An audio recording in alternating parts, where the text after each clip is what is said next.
Okay, so I bought my first e-bike. This is a 24 Kona Remote X e-bike. I bought it with 150 miles on it from a local bike shop here in Juneau. And got it on a Friday, rode it for an hour and a half on a Saturday, and it died. So not knowing anything about e-bikes, I decided to dive into this since our bike shop doesn't open until Tuesday. I learned online. Right here's this little button. Apparently there's batteries in there that need to be charged. So I tried to follow the procedure I could find online to charging this, which was supposedly turn the bike on and it'll charge it while it's just sitting there. Well, I can't get the bike to turn on, so I found out on the Kona Remote that if you have this battery, you just push that button with the battery symbol on it and it'll power up your bike. So I tried that. That did not work. The battery light would flash on. 2 seconds later, the battery would go off.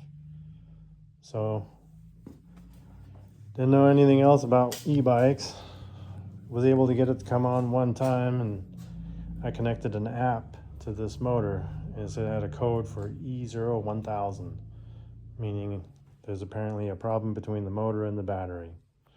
So I thought I was gonna take the old motor apart and see what's wrong inside there, since this is not under warranty. And I decided, well, let's just mess around with it. As a diesel mechanic, I like to figure things out before I go too deep, so I unplugged this one wire here.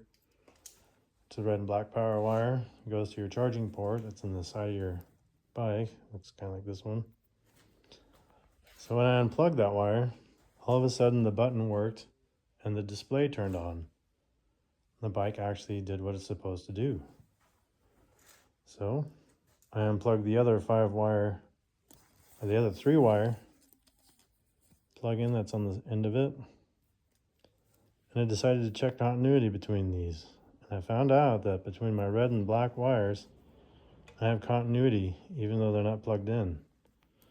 I also had continuity between the other 3 wires, even though they weren't plugged in.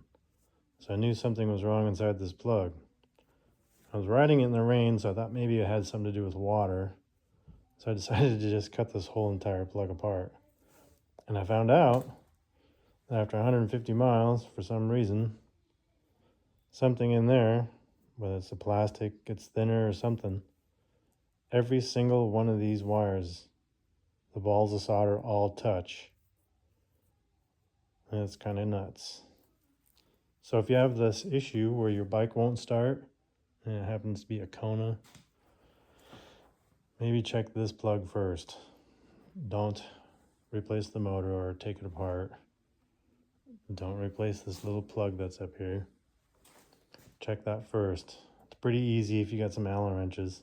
Just drop the motor out of the way. Unplug that, and I bet you if you have had this issue and you unplug this wire, this plug is what's wrong. I saved you the trouble of having to open this yourself, but kind of afraid to buy a new one of these from the dealer because it'll probably be the same type of defective plug. So I'm not sure how I'm going to fix this yet, but I'm thinking I might use 2 different types of Deutsch pin plugs and just tuck them down in the frame somewhere. But anyway, so if you have that issue, your bike won't turn on, it has a Shimano gearbox and Dafron batteries and this plug, maybe check that plug. Thanks for watching. Hope it helps.